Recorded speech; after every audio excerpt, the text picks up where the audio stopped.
Welcome to Knights of Roleplay, an adventuring podcast.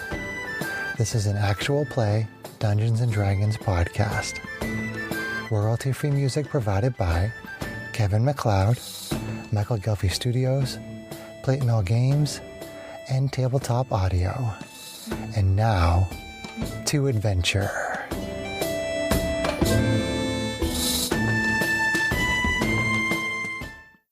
Hello, listeners. Thank you for joining us for this episode of Knights of Roleplay. I'm DM Chris. Life has made it necessary for us to be on Zoom today, which is a bit of a bummer since this adventure will be the finale of our Dragonbirth campaign. The characters went to 5th level after we signed off from our last adventure. At the end of our adventure today, DM John will be sharing a little info about his upcoming campaign. Now let's get into the adventure. As our adventure begins, the date is Dayanex 5th, 3252 AD. The party traveled to a small island in Blue Province to obtain a drop of dragon's blood. Z's mentor Dargan has told the party that creatures called dragon blood oozes that are composed of actual dragon's blood tend to live in the area of a dragon's lair. The party's plan was to avoid the ancient blue dragon Shimagor and to fight a dragon blood ooze to get a drop of dragon's blood. Their plan was successful. According to Ophelia, the young clairvoyant guiding the party's missions, the dragon's blood is the third and final component needed for a ritual that will bring about the end of the corrupt Dragonborn Council. The other two components are the previously obtained platinum egg and platinum tablet. So, adventurers, with the drop of dragon's blood in your possession, how would you like to proceed? And just so you're aware, the ship that brought your group to the island stayed overnight. So the ship is available to bring you back to Madeline Point on the edge of Blue Province, just so you are aware. But how would you like to proceed? You literally just got the drop of dragon's blood. You're standing in front of this cave that you know has been carved out with claws and lightning, almost certainly from the blue dragon that resides there. So, how would you like to proceed? No, I think we got what we need here. No reason to stick around as far as I'm concerned. What time of day is it? Just a sanity check, like how far we had to kind of bushwhack into the wilderness. I don't honestly remember, but I'm just going to say, to make it easy, it's midday. Okay. There was a storm that was around the area as well, so there is still a ongoing storm as well. Should probably get out of here, get back to the shore, see if we can catch the ship, and then we can rest there while we're at sea. Does that seem like a plan for everyone? Yes. I would could rest here and possibly miss the ship. I would very much like to check out what's going on in this cave, but I suppose that might not be a good idea considering our time crunch. We mentioned the part about not dying. What is this dying you speak of? Battering? Yeah, what is it? Different for different species, right? So back to the ship is the plan? Back to the village. So. Back to the village? Okay. Yeah, I mean, if you want to stay overnight in the village and leave in the morning with the ship, that's perfectly fine. That's okay, too. Yeah, I'd be fine with that. I guess as long as we don't miss the ship. Yeah, that's although the that point. could be Whenever interesting, too, if we miss the ship. I ship it. Z forages as we're heading back out of the crazy storm zone and, like, picks up more cool, like, animals, fruits, berries, whatever that she can cook into some conglomeration when we get back to the village for sharing. Foraging animals, that's a trick. Yeah. Foraging animals? Yeah, she can. She that's her Aqua her doesn't outlay. like the look of this. Well, She's very sus about you. Just stand there for a minute, wait for some birds to perch in your hair or something. See, if it's sunny, I don't have to eat. But today is not sunny, and I know you don't have to eat, but these two do. And I like making friends with the villagers, so. Okay, so I'll tell you what. When you guys are resting overnight, why don't we do some more story prompts? Okay. Oh boy. And I don't have a lot of these left. But since since it'll be the last adventure in this story arc, because I definitely plan on revisiting these characters. Let's do some more of these. So as you're resting overnight, let's see, Kate, with regards to your character Z, what location did you best enjoy? Like what area you visited, what location you visited that has a memory of something that you really had fun doing or visiting?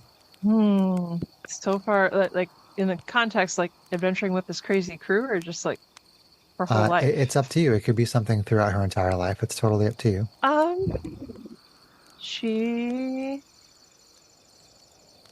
probably personality-wise has had the most fun troublemaking. So that's kind of a broad hat. It could be our group picking the fight with the city guard right in the middle of Shakar. It could be I'm asking for a physical location. A physical location. Shakar would be the physical location. So that's where she's had the most troublemaking and getting to beat up on the uppity dour guard and all that kind of good stuff, both with this group and her mentors and others before that point. So okay, cool.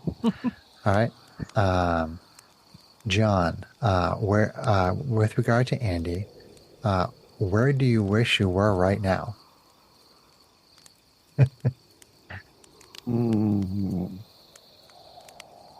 You were actually sitting around a fire on the edge of this island, but where do you wish you were right now, Andy? Well, Andy's always been kind of the type to just enjoy where he is, but I guess if he had to pick, probably back at that inn where we were having. Was it in I don't think it was in Shakar. I don't remember which city it was. Where we where you met Crush? Where we charmed that lady to get into the library. Oh, you're talking about the Three Oaks and in Spruce Haven. He had a lot of fun at the Three Oaks Inn. Andy wants to go back to the trees. It would probably be Z's like run-up location, just because it is so beautiful there. Yeah. So that's valid. Yeah. Okay, that's cool. So Greg, with regard to your character Erebus, Erebus, who did you leave behind? Who did you leave behind?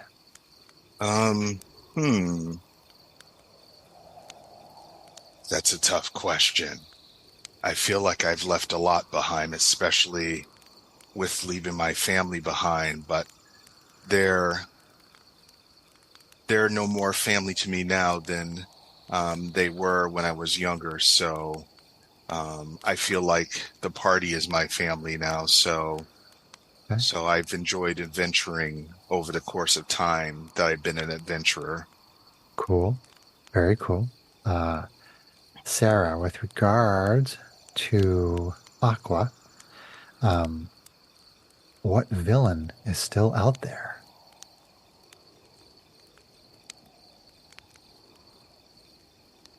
Them. The unnamed them that she never really knew who they were. They never had names. They only slightly had faces. But the ones that did the experiments and made her who she is, or them who they are. Okay. Because the people running the lab and whoever's pulling the strings on that. Mm-hmm. Big brother, if you will. Makes sense. I bet it's the council. But who knows? That's cool. That's very cool.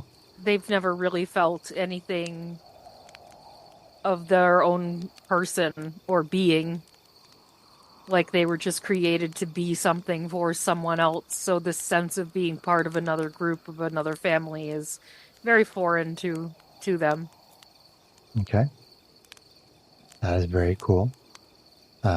Okay, so you get up the next day and you set out from Madeline Point. Is that the plan? Yeah, I don't see any reason to hang about wherever the ship takes us next. Okay, Sarah, is Aqua continuing to sort of study the tablet as you go? Definitely, yeah. Okay. So Aqua is studying the platinum tablet, trying to get a sense of the language of the colossi, sort of cross-referencing that with all the rubbings that you took from the library. Okay. That was in Z's hometown. What was it called again, Kate? That was Spruce Haven. Spruce Haven, the library in Spruce Haven, where Yeah. Aqua got all those rubbings. Okay. Okay. Do we get long rest? Sorry. Yes, yes. You make it back to. Takes you a couple days to get back to Madeline Point, which is on the edge of Blue Province and Shikar. And I would like to have. Is there anybody who hasn't described an interesting event along the journey recently? I think. Who did I have? I think Sarah did it on the way there. You talked about a creature in the ocean. I did. A big John, creature with John, between between Z and Andy and Erebus, which one of you haven't done that in a while? I think it's been a while for me. Yeah. Same. It's been a little bit. Last time Okay. I did was falling through the snow. All right, so Greg, on your way back, what interesting thing do you see along your journey on the way back to Madeline Point? Erebus notices that there's a rainbow in the sky, but it's not a normal rainbow. It's like a double rainbow. So, Nice. things, seem to be turning the tide after having been through storminess and kind of crazy atmospheres in order to get to where they are now and where they're going. So, Okay. so he's marveling at that, That's pretty cool. and he's never seen one before. So, And we'll say, just because it's fun and interesting, we'll say that it's sort of like an intersecting rainbow. Like, it almost makes like two humps, but the ends of it kind of cross over, as opposed to being like one in a curve and then one above it in a curve. They sort of intersect on one end. Just kind of a little interesting note. Okay. So you get back to Madeline Point, and takes about half a day to get back to Shikar, if that's where you're going. Ophelia kind of checks in with you telepathically to see where you guys are at and what your approximate arrival time is, and she is eager to basically hold on to whatever container has the dragon blood, because she feels, much like with the tablet and the egg, that if she can hold the container with the dragon's blood, that she will get a vision. So are you heading back to sort of like the edge of Shikar? Are you going in with disguises? Like, how do you guys want to approach actually meeting up with her? That's basically our goal right now, is basically to get the tablet and the blood to her so she can figure out what to do next. Essentially, Yeah. the vision that she gave you last time was that of how to get the dragon's blood. And she said that she was having a hard time. She knows that there's some place that you have to bring the egg and the tablet and the blood, but she's having a hard time figuring out where that is. She believes that if she's able to touch the dragon's blood or the container that's holding it, that it will trigger another vision that will hopefully clarify where the ritual needs to take place. Well, we could get people back in their disguises if we want to. By all head in. means, I would love to use our crystal ball. All right. We can go to Barton's, or if we want to have them come out to the edge of town again. I don't know if either is safer. Either one. I'm Either open one, to either either. one is fine. I'm perfectly happy just getting you guys dressed up, and we can go ahead and head on in. Let's do that. You watch this time he rolls a fucking 1. Yeah. So are you going to use your alternate identity? Yeah. Okay. And do you want to do see some? who I wants to think it play. was it deception? Yeah, it's a deception check, and basically. Okay. Okay. So, all right. Let's go with you then.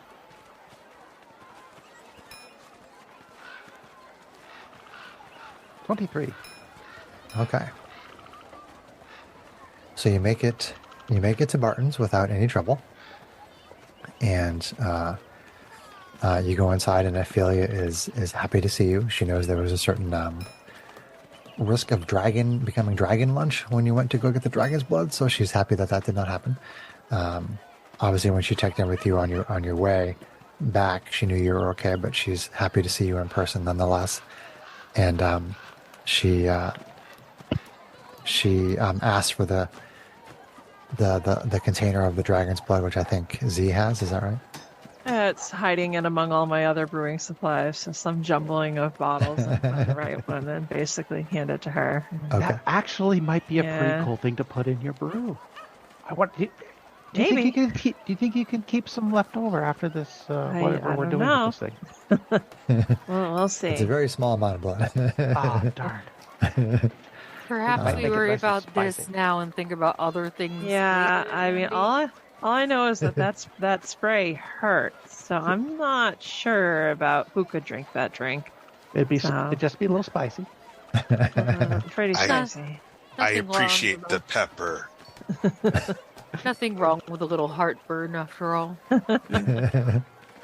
Okay, so as Ophelia touches the container with a drop of dragon's blood, once again her eyes take on a platinum glow. Her hair begins to float off her shoulders. Her gaze is distant. Her body is still.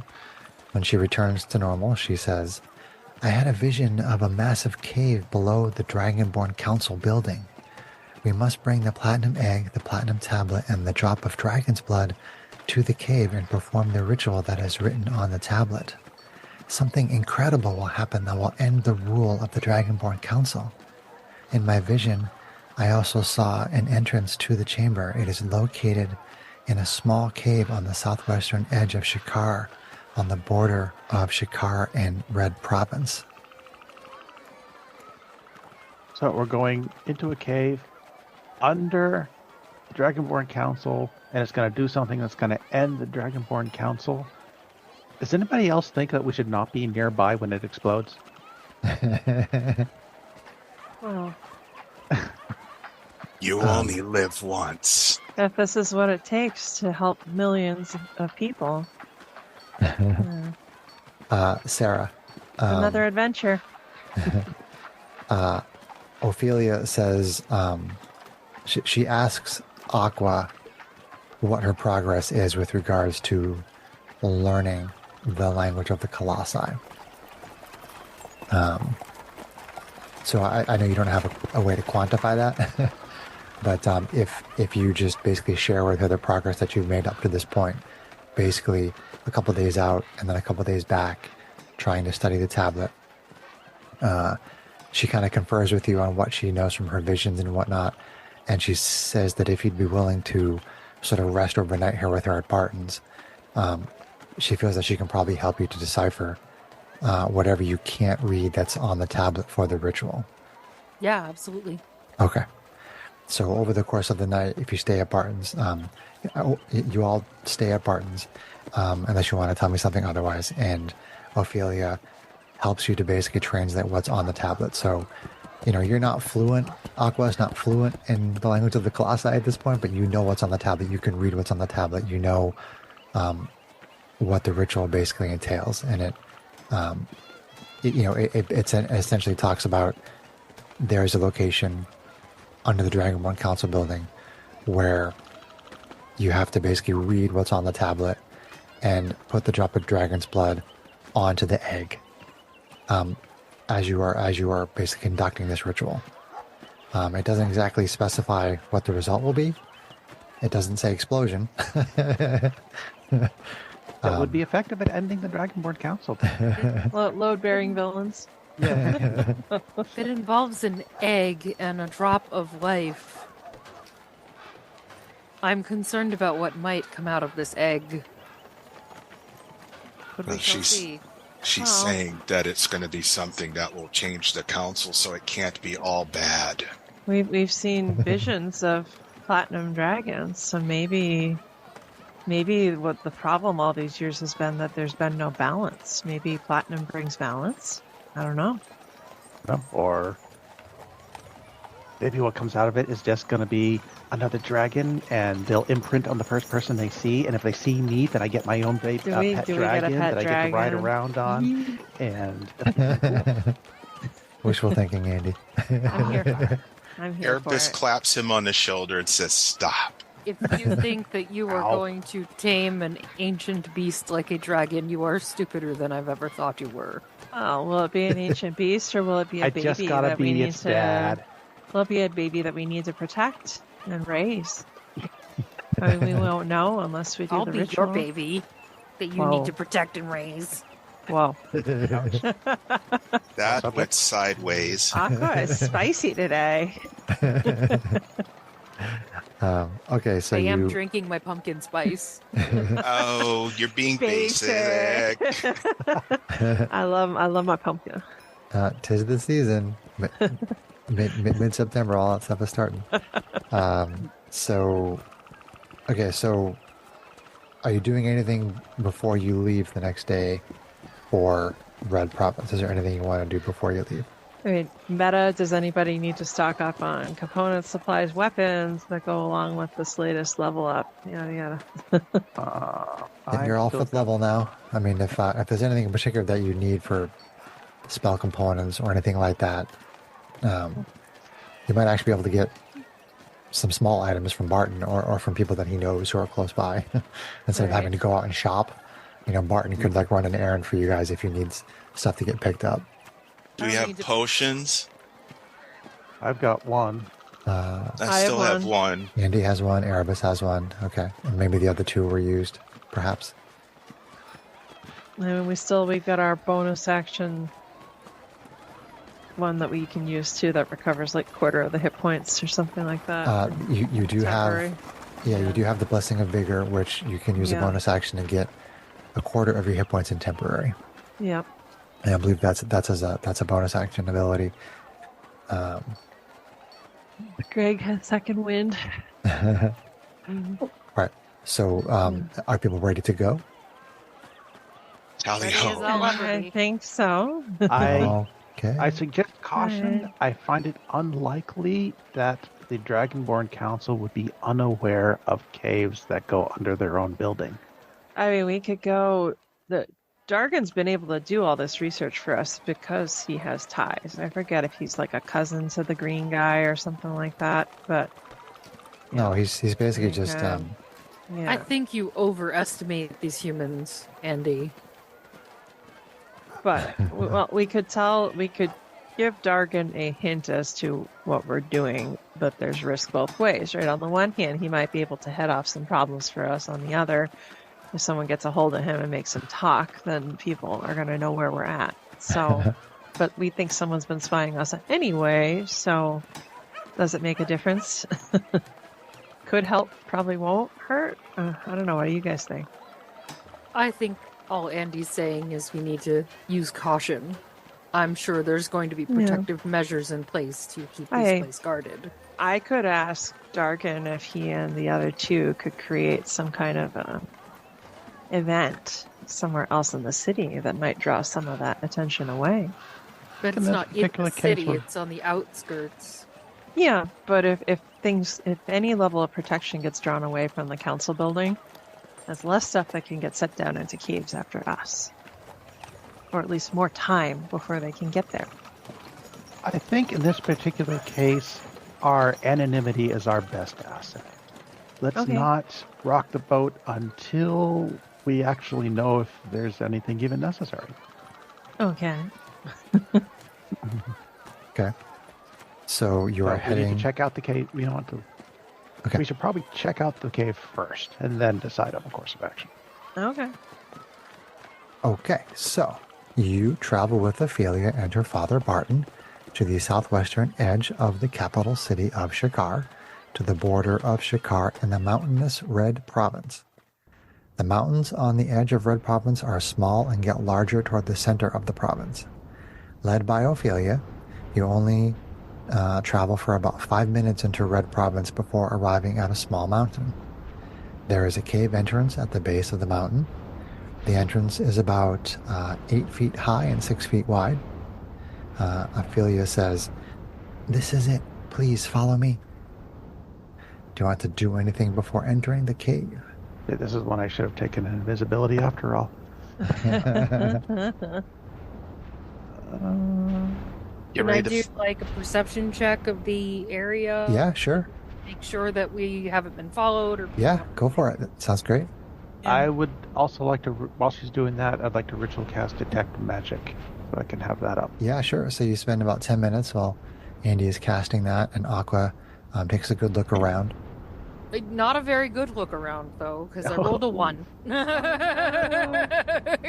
That's a total of 5. 5. 5. Okay. It looked like a mountain. Yeah. I mean, your passive is higher, right? But Yes, I don't my know what passive is Chris's much ruling higher is. than that. Yeah, My well, passive is 14. 14. Okay. Yeah. Okay. So I definitely will give you your passive in place of a roll that is lower than your passive. I mean, you find small traces of like animal activity around, but you don't find anything concerning. You don't see any sort of indications of anything outside of the natural surroundings. So you don't think anybody is really around. Does my passive insight think that there might be traps or That's things really to worry about? your passive insight is more for reading people. Do you mean your passive Okay. investigation? Yeah, I my don't- passive investigation shit, so yeah. It's fine. Everything's all fine. Nothing's gonna hurt me. I'm made of stone. Okay, so you all move into the cave. You travel for miles through a labyrinth of cave systems, guided by Ophelia's memories from her vision. After about 30 minutes, you find yourself standing in a large cave passage about 200 feet tall that ends at a large wall made from black metal. It appears to be the same metal from the structures you explored that were built by the Colossi. On the surface of the metal, you see the same kind of engravings that you saw in those structures. And Aqua, now that you can read a little more of the language, it seems like a lot of the engravings basically talk about various kinds of prophecies. And some of the information that you had obtained at the library, I believe, with Andy's research, was that it was rumored that there was a very small population of black metal colossi that had some sort of ability with prophecies. So what you're seeing here is very consistent with everything that you know and that you've learned thus far. So in the center of this wall appears to be a triangular door made of multiple panels that cross over each other, something that you recognize from the structures that you were in that belong to the Colossi. And there is a familiar panel about 30 feet up that you recognize as the device to open the door. So standing in front of this door built by the Colossi, what would you like to do? Okay, Z, uppies. Lift people up. These are Yeah, not she'll lift help Andy people up? climb. Yeah. Oh, okay. So Just gotta you get to the panel. you bring Andy up there so Andy can get to the panel, and you activate the door, and like the different panels kind of slide open, kind of like an iris. And what you see is on the other side of this door is a truly enormous cave chamber. It is roughly dome-shaped, perhaps a mile across at the base and maybe half as tall at its center. It is illuminated by glowing spheres that float about 6 feet off the ground. The spheres are placed around the perimeter of the entire chamber. In the center of the chamber, it's maybe like a half a mile away from where you're standing right now. There is something that there are objects or something that you're not able to quite hone in on from standing here in the doorway, but there are objects or structures or something in the very center of the room. And part of the reason why you can make that out is because you're pretty sure from this distance you can see that there are more of those glowing spheres basically in a central location in this gigantic chamber. The spheres are all around the outside of on the perimeter, as well as right in the very center, which is drawing your eye line to something there, some structures, objects, or something in the center. It's difficult to see, so what would you like to do? You're standing at the door right now. What would you like to do? From where we're standing, does this look like the only door that we can see? Make a perception check. And we'll take your passive if you roll lower. I did not. 22. Nice. 22. That's pretty good. Okay. You... a mile is a long way. You think that you can make out on like the wall to your left and the wall to your right, at approximately the distance of whatever's in the center of this room. You think maybe you can discern that there are some doors there. Yeah. Okay. It's a little hard. It's a little hard to say, but if this room were to have like 4 entrances into it, you'd be at one. There'd be one on the left and one on the right, and possibly like one at the far end. So that same symmetry, which I mean, 200 Yeah. feet, you can see like a 200-foot building from a mile away, but it depends on how bright or dark the room is. So yeah, that Right, seems but you're looking across a largely flat plane. You're not looking at a tall structure. Right. I suggest we close the door here before we proceed.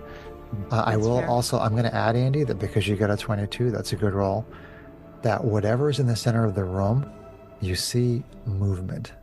Oh, dear. We may not be the first people here. No, but I still suggest we close the door because we probably want to be the last.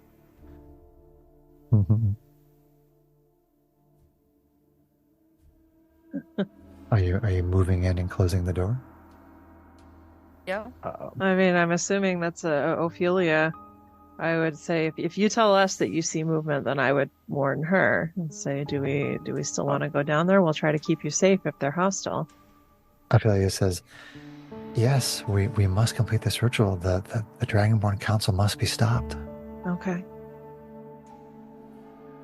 And you see as you move into the chamber that her father Barton, he draws a short sword Okay. from his sheath under his cloak, and it looks to be, I mean, he doesn't try to draw attention to it, but it's obvious that he's trying to protect his daughter. And he doesn't necessarily look like some big tanky warrior kind of a guy. He's tall, but he's thin, and he pulls out this short sword that looks like it's very finely crafted, and you think it has like the slightest little bit of like a glow to it. Okay, so he's a dex build. All right. And He's a magic guy. and he kind of stands Yeah. very close to Ophelia. Okay. But yeah, she definitely encourages people to try to go in there and try to complete the ritual, whatever is in the center. All right. Tread lightly. So we got to get the egg down there and the drop of blood, and then Ophelia, do you have to do the ritual on the tablet? I don't think it matters who All right. reads it. I mean, I can try to read it, or Aqua could read it. It has to be you or Aqua. Okay. That's Well, I just they're the only wanna ones that make know how to read Yeah. it. We're the only so- ones that know how to read it. So Right. That makes sense. Okay. So let's go. All right. okay. So let's see. Just See, couple- puppies. As he lifts you up, Yeah, so you he's close you the again. door. Puts you down on his I also- shoulder. Okay. Let's see. I also So- leave a mark on the door so that we know which door it is that Okay. we actually came. Yeah, Good sure. idea. So in the center of the chamber, as you get closer, it appears to be a circular area of black metal on the floor, perhaps like 500 feet in diameter. There's the ring of glowing spheres is kind of right around the perimeter of this black disc on the floor, and in the center of that area is a dais that has nothing on it, and you see that there are 6 figures that are standing in close proximity to where the dais is. And as you get closer, you see that there are 5 dragonborn, each of a different color, along with what looks to be a human male who is thin, about average height, is bald, has tattoos on their head and on their arms, and some areas where you can see their flesh. They have like tattoos, a lot of tattoos on themselves. And as you approach this group of dragonborn, they see you coming and they sort of don't approach. They stay around the dais. And as you get closer, it's obvious that based on what they're wearing, on the robes that they're wearing, that they appear to be the Dragonborn Council. This probably should not have been a surprise. It really wasn't. I kind of figured that they would know about this place. So the red Dragonborn steps forward and says, "I am Zathul of the Dragonborn Council. My seer, Semtek, has made us aware that you plan to destroy the Dragonborn Council. His visions have not provided specific information, but his most recent vision showed you performing some kind of ritual here in this chamber designed to bring our reign of power to an end. We will not allow that." Uh-oh. I would like to see him stop us. Nice. Well, Zathul, I gotta tell you, your ability to track us down has been nothing more than remarkable. And I gotta tell you, as we were working our way across the snowfields, I could almost swear that your presence was just out there, just beyond my senses, and it really was very intimidating. And I must congratulate you on that. Were you doing this all on your own? Did your other council members know anything about it? Because it really was spectacular. And as we were marching through the forests, that's just this constant feeling of being watched. I knew that that the amount of power that you were putting towards finding us must have been great. And that's been 1 minute, so I cast Enthralling Performance.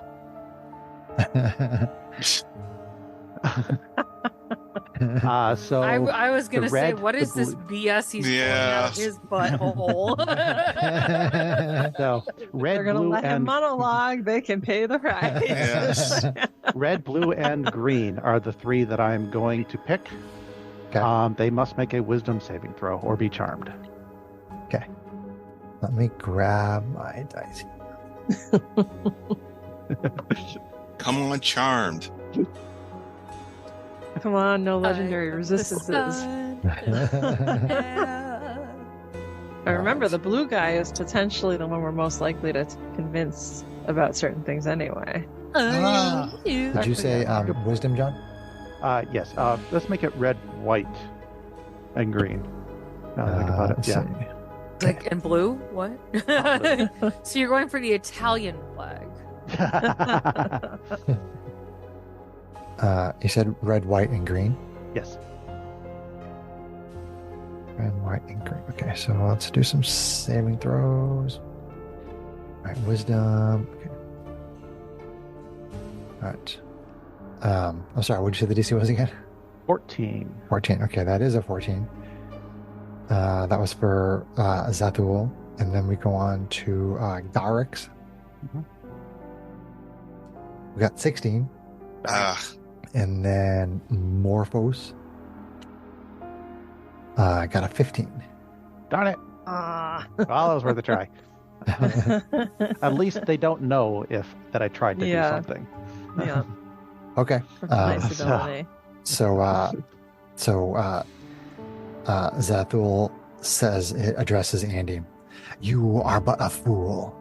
My seer Semtek, and he kind of motions his head to the human, was doing his best to follow you, and we tried to stop you, but it looks like we'll have to stop you here and now instead. Sounds like a fight's coming. All right. So, are you doing anything right now? I once again logically ask how you really think that's possible. Z points at Sokor and says, "Are you really okay with this? Because out of everybody, I've heard that you're maybe the most reasonable about what's good leadership versus being a bunch of jerks and having a reign of terror instead of power." Sokor says, "The council must continue. Here today, you will be destroyed." Oh. And they move to attack. Okay. So let's roll initiative.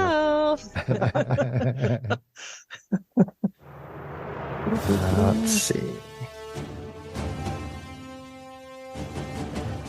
So roll initiative. Who wants to play? Do the sparkling one. Woohoo! All right, that's a start. Okay, so initiative. So, Andy, what do you got? Andy got a 12.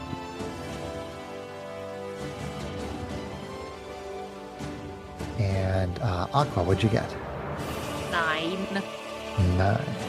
9. 9. And Erebus, what'd you get? A 9 also.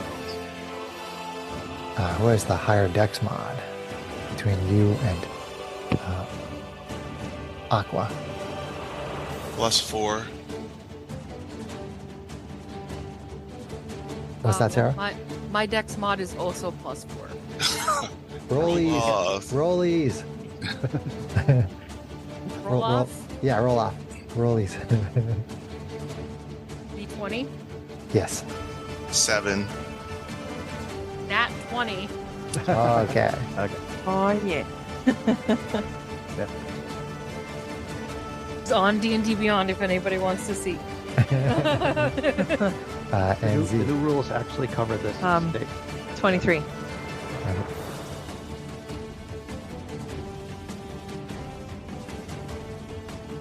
Okay. And the council goes on 13. As per my rules of static initiative for the bad guys, the enemies. So, okay, so with regard to the party versus the Dragonborn Council, we have at the top of the initiative is Z, our root folk monk. Then we have the Dragonborn Council. Then we have Andy, our halfling bard warlock. Then we have Aqua, our shardling rogue, and then Erebus, our dragonborn fighter. And just as a note, you see that during the conversation with the council, that Barton pulled Ophelia like a great distance away from where you guys all are. So they are sort of like just off screen, and Barton is standing there with his shiny special short sword. But they're just like a little bit off camera. All right, so top of the initiative for round 1 is Z, our root folk monk. All right, so how far away are they right now? I would say that right now they are probably about 30 feet away. 30 feet away. Yeah. But So we got they're close all- enough to talk, right? So, Yeah. Yeah, they're not standing in a line, but Zathul is probably in the front at about 30 feet, with the Okay. others sort of a little staggered behind him. And Sure, you know, everybody's kind of starting to move around and looking to engage. Okay. All right. Well, I think she is going to move up 15 feet and swing out some limbs at the seer guy. do some Okay, at Semtech, yep. unarmed strikes. Yeah, so she's gonna say, "You've been a pain in our butts," and she's gonna swing at him. Should I forget at this point his unarmed strike gone to D6? I think it might have. Actions, attack, unarmed strike. Oh. Unarmed strike is this must be the new rules. Unarmed strike is a D8 now at level 5. Are you okay with that? I just wanted to check that you're okay with the 2024 rules because it's kind of a sudden shift. So okay. Yeah, for our listeners, the 2024 D&D Player's Handbook has been released at this point, and we use D&D Beyond, so we're anticipating things like this, where all of a sudden people's characters have just changed all of a sudden. But I checked. So all right, let's. I wouldn't make any effort to go in and try to change your character to match 2024. But if it happens automatically, then just let it ride. For sure, that makes sense. Just roll with it. Okay. And the monk's martial arts die did start at a bigger die. That's one of the improvements that they made. Okay. Give him a little more teeth. That's nice. Yeah, exactly. Right. That's exactly the point. Huh. That would be a 2 for my first attack on the dice, which is a whopping 8. I'm assuming that's not going to hit him. Okay, so that little ducks under your big branchy... I'm going after the seer. Semtech ducks under your big branchy arm. But then she swings back because extra attack. And that's a 19 on the die, so much better. So then that is going to be, let's see here, AC 25 to hit. AC 25 definitely hits. Yep, base damage is going to be 7 bludgeoning. And 7 bludgeoning, okay. Yep, and stunning strike. Stunning strike. Yeah. Right. Constitution save, right? Correct. Okay.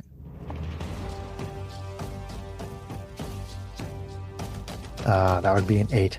That will fail. Semtech, the seer, is stunned. Okay.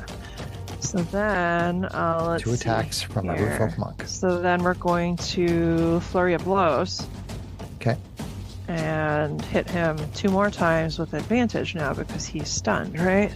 Correct. Okay. Unless that rule changed, but I doubt it. Yep.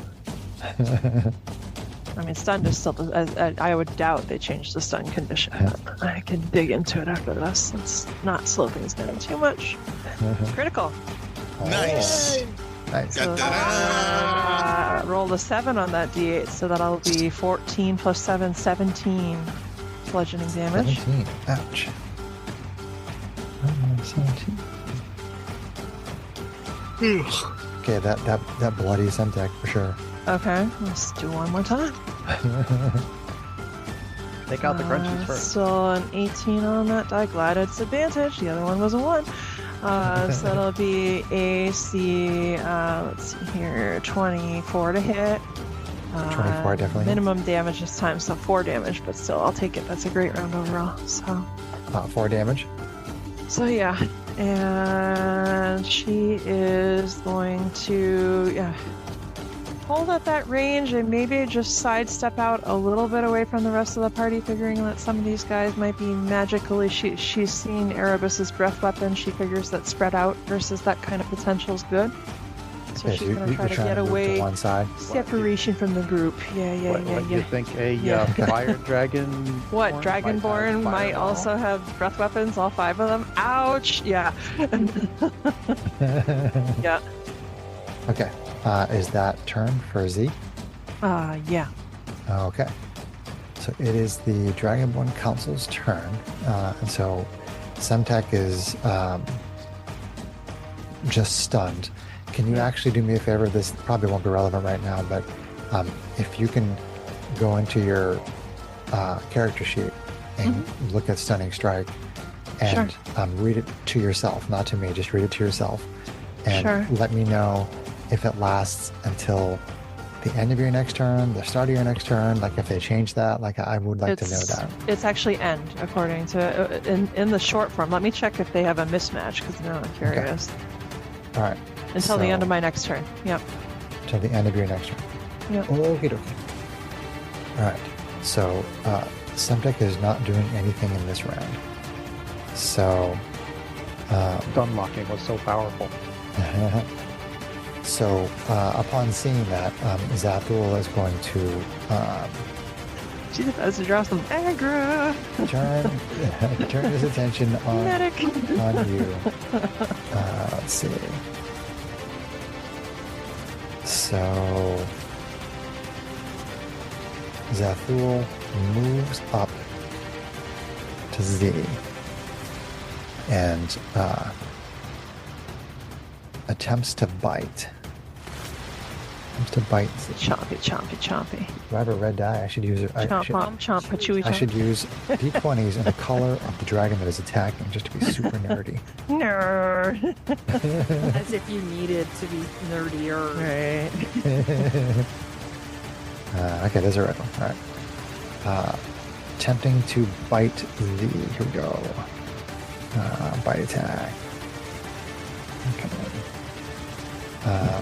AC 12 is probably not going to do it. Nope. Okay. And then, upon missing with the bite, basically puts his head back, opens his mouth, and fire just shoots out all over you. Brutal. Burn. Yeah. So I need you to make a dexterity saving throw. When in doubt, or fire. Well, at least it's dex. Yeah, and I'm just doubling check that I don't think I have anything special on monkey that impacts that. I'm just taking a quick look. This is so far drunken technique. Yeah, I didn't want to disengage, so sure. All right, yeah. So a dexterity saving throw, you said? Correct. Okay. Now, how are we using inspiration at this point? You must declare it beforehand. So, Correct. Okay. Okay. Because the rules for now that it's switched over to heroic inspiration, it has the new wording. No, we're sticking with yeah, what I figured. I just wanted to make sure because I'm down with that. I just wanted to make sure because we were doing some of the stuff with the new. yeah, The we new- were so, house all right. ruling this in the first place. Sure. Right. Well, I'll burn that heroic inspiration. Why not? It's the way I'm rolling ones. I would have already restored it otherwise. So. Wow, a 3 and a 9. Super. So plus that, at least it's a +5, so 15. 15. Yep. Okay. So that's still a pretty good roll for 5th level characters. Yep. So you managed to move out of the way of some of the breath weapon. Sure. So you wind up taking 7 fire damage. I'm bad if I didn't. Woot woot. So let's see. So Zathul is engaged with Z and did an attack and a breath weapon. Okay. So let's see. So Garrix, the white dragonborn, is going to take up a position to. So the fire that Zathul used was in sort of like a cone. And Garrix gets within 30 feet of Aqua and shoots out like a line of cold as opposed to a cone. It's Free this hugs. line of cold energy shoots out at Aqua. So I need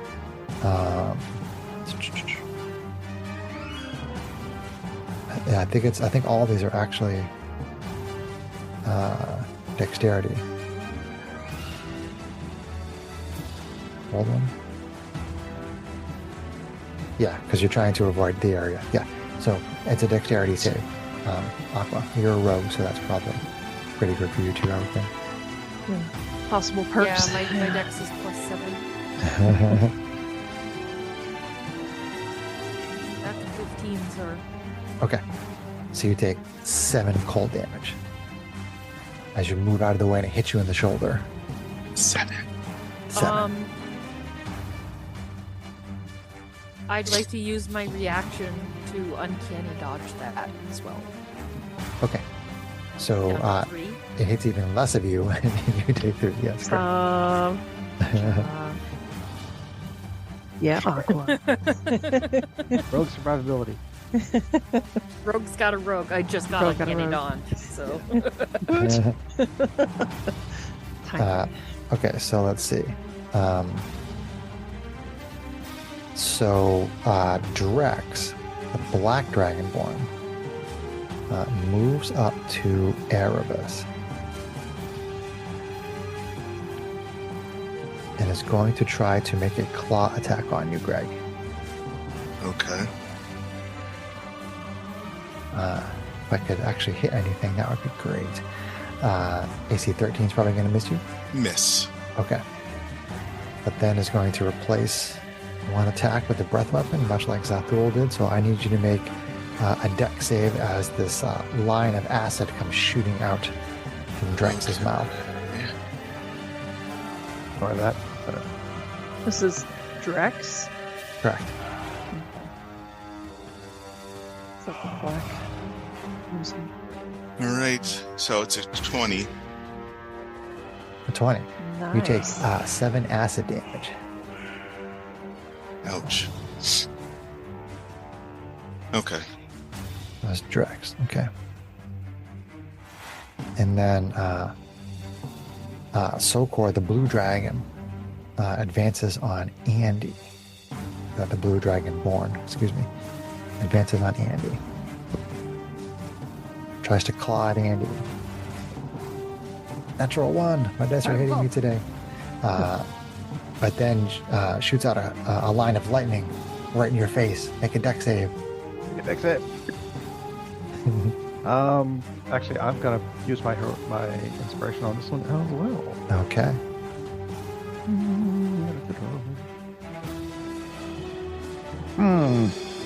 Okay, I gotta show you this. Oh no. Is it the 1 or the 1? Which one should I take? Oh, The awesome. 1 or the 20? Well, I think you should take the 20, sir. I think you should take the 20. Yeah. I'll probably take the 20. Does that 1 restore your... No, it doesn't. On advantage rolls, we rolled it. It doesn't reset the heroic inspiration, right? It's- yeah. So you take 7 lightning, Andy. 7. And then Morphos, the green dragonborn, also advances on Erebus. Oh, great. Oh no, free hug for Erebus. they're like, "You're a dragonborn too. You shouldn't want to hurt us." Good damn it. So They they make you an offer, reject it. so even though there is no flanking, Morphos gets on the opposite side of where Drex is. Knowing that you are a dragonborn. Knowing that you also have a breath weapon. So it tries to make a bite on you. That's better. AC 22.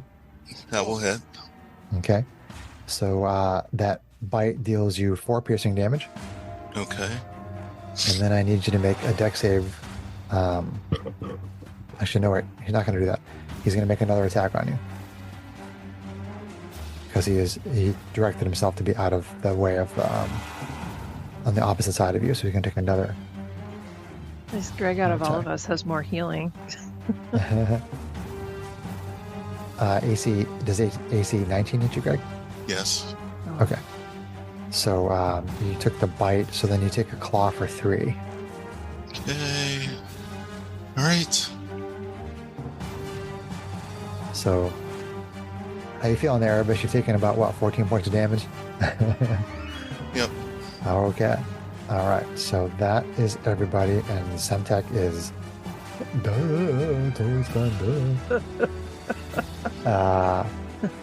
So Andy, it is your turn. Andy, our halfling bard warlock. You have Bardlock. you have Garrix, the white dragonborn, standing toe to toe with you. Sorry, Sokor, the blue dragonborn, standing toe to toe to you. So many A names in this group. I know. I can't even keep you all straight. We got A to Z.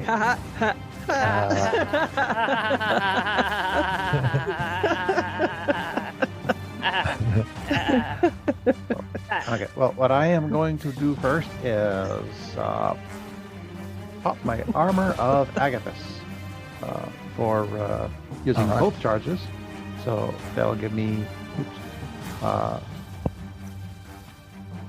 so for the next hour, let's see, I got 10 temporary hit points, and any melee attacks on me get 10 cold damage, which is kind of unfortunate that I'm facing the blue dragon. Oh, no, actually, no, that works. Blue, No, it's good. not ice. Okay, so yeah.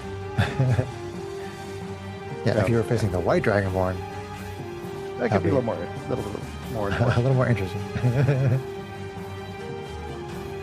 Okay, so you put your armor, so you get this like frosty kind of armor around you. And then let's see. And then- that takes an action. And then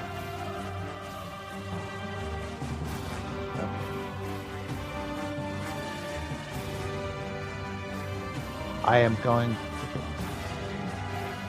play a little bit of an inspiring tune, and Okay. up to 3 creatures that I can see that are within 60 feet of me get 5 temporary hit points.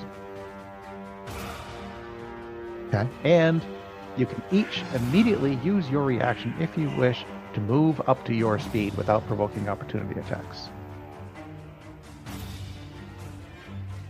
So if you wish to reshuffle, rejigger, move around, you Okay. can do so with this I one. wish to do a jig. So you're giving that to all 3 of us? All 3 of you. Yep. Okay, and we can move up to our full speed? Yes. Okay. Okay. Yeah, she's gonna ditch Zathul and say, I'll be back for you. And she's just gonna kind of pan around behind the group, like still 15 feet away from her current target, which is Semtak. So Okay. Yeah. Gotcha. she's gonna go over kind of where they probably started.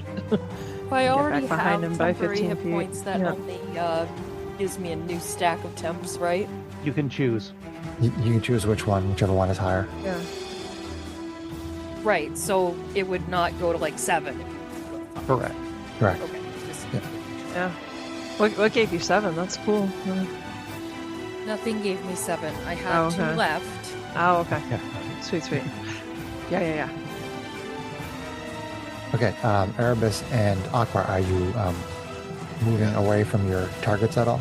I Yes. have no reaction left because I already used it to uncanny dodge. Gotcha. Okay. I Erebus, can move up to 30 feet away. you can move up to 30 feet away from both of these Dragonborn if you want to. Okay, so I'll do that. You'll do that. Okay. Gotcha. So Come around the back of them and put them in line to be breath weaponed anyway. Right. Yes. yeah, I mean, do you want to get into position to do that, Greg, or you just want to like try to get as far away from them as you can? You could try to position so that anybody who tries to breath weapon you is basically going to friendly fire, like get yourself between them or something like that. Could probably do that. He is Yeah. between them. Oh, okay. He's standing directly between the two of them right now. Oh, so that doesn't work to move. Now, you can move without invoking an opportunity attack. That's what the Mantle of Inspiration does. But if I move, then I won't be in a position to kind of.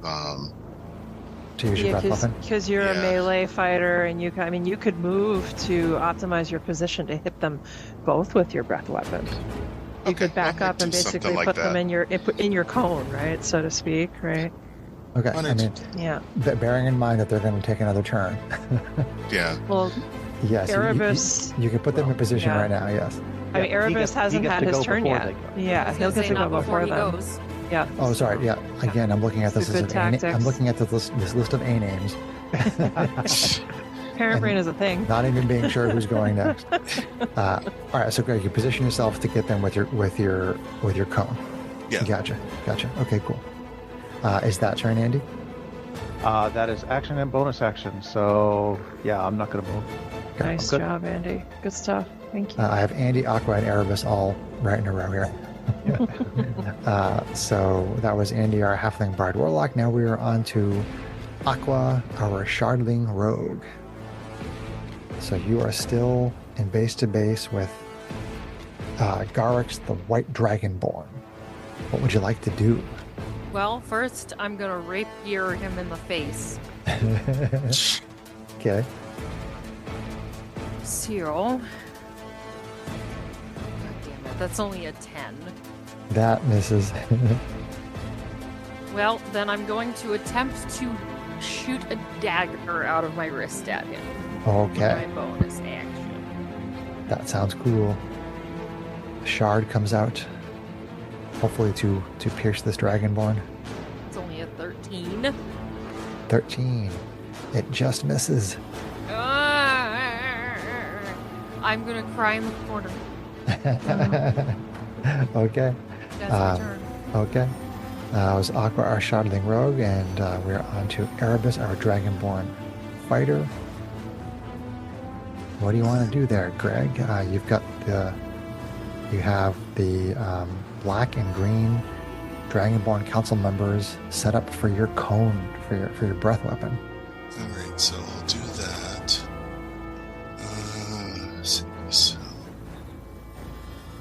now I have to roll this right in the damage. Well, it's the damage, and then you tell me what kind of a saving throw it is. It's a Dex 14. Dex 14. Okay. So. And it's 7 damage. 7 damage. Okay. This is a Dex save. Dex save is 14. Yeah, DC 14. Okay, so succeeds. So Drex is going to take 3 lightning. And then Morphos, which is the green. Ooh, gets an 18. Okay. Also takes 3. Let's see, so I have another attack and then I have a bonus action. Well, if I'm understanding the way it works correctly, Greg, you have to take the attack action in order to basically attack and use your breath weapon. Yeah. And you just use your breath weapon. I think that the breath weapon only takes 1 attack if he has extra attack. Right, but he didn't take the attack action, that's my point. He stood back and he used his breath weapon. He didn't take the attack action, make an attack, and then substitute one of his breath weapon for one of his attacks. He just stood back and used his action to use his breath weapon. So We'll have to take a normal attack. okay. Correct? Is that what you're trying to say? Let's see. 5, 10, 15. Technically, you could have had them both within the area, but you basically would have had to have been standing. You would have been had to have standing directly next to one of them. Because if you think about, like, it's a 15-foot cone, right? Yeah. So there's one standing right in front of you. If that's what you did, which you didn't really specify, you said you wanted to set them up for a cone. You didn't tell me the exact position that you were in, so this is getting a little bit wonky right now. If you had basically moved around and stood on the other side of one of them, it would have been Erebus, Dragonborn, 5-foot square, Dragonborn. But you know what? This is not a cone, it's a line. In reading what it says. Right. I mean, again, if we want to kind of rewind it a little bit, if you were to get them in a line, then the proper operation would have been this: I take the attack action, I attack with a melee attack, and then I replace my second attack with a breath weapon. That you didn't specify that. If you didn't know that, if you didn't understand that, we can walk it back and we can retroactively allow you to attack. But that's the way you need to use that. Is you have to take the attack action. Okay. And make an attack and then do the breath weapon. Well, then I'll do that the next time then. But I mean, no, there's basically, that's the only way you can do it, Greg. No, it's not. He can use his breath weapon without taking an attack action. It's not the way it's worded, but I don't know. Yeah. You can absolutely do that. Yeah. But Greg, I will let you retroactively take that attack if you'd like. okay. You can choose either the black dragonborn or the green dragonborn. Okay. Can I use my Giant's Might? I think so. Is it a bonus action? Yes. Okay. So again, this is a little wonky, but I don't want to like be too nitpicky about it. You would use that bonus action first. Mm-hmm. Get in base to base with somebody, then use the attack action, make a melee attack, and then use your breath weapon. Okay. That's how that entire series of events works. But it's fine. You can just go ahead and say that you're big and that you make a melee attack right now against either the black or the green dragonborn. All right. So Which one would you like to attack? I guess we'll do the black one. Okay, so you're attacking Drex. Okay. And you are large sized, so this will probably do a little more damage, I think is the Yes, mechanical it does an advantage. extra a D6. Okay, awesome. So Okay. go ahead and make your attack. Is this a claw attack? Is this a bite? Is this a weapon? It'll be a weapon attack. What kind of weapon are you using? Short sword. Short sword? All right, All right, so. go for it, buddy. All right, so it's going to be 24 to hit, That definitely hits. and it's going to be for 14. 14 damage on the black dragonborn. Okay. Nice. Okay, good hit. Good hit with that short sword. Not bloodied. Slightly larger short sword, we'll say, since you're larger. I think it's a long short sword. It's a medium sword. So I believe that is everything you could possibly do, unless you want to move and provoke an opportunity attack at this point. But do you want to just stay base to base with the black dragonborn? Yeah, let's stay there for now. Okay. So that is our entire initiative order with the 3 A's at the end. And that is the end of part 1 of our adventure, Prophecy Fulfilled. Please stay tuned for part 2.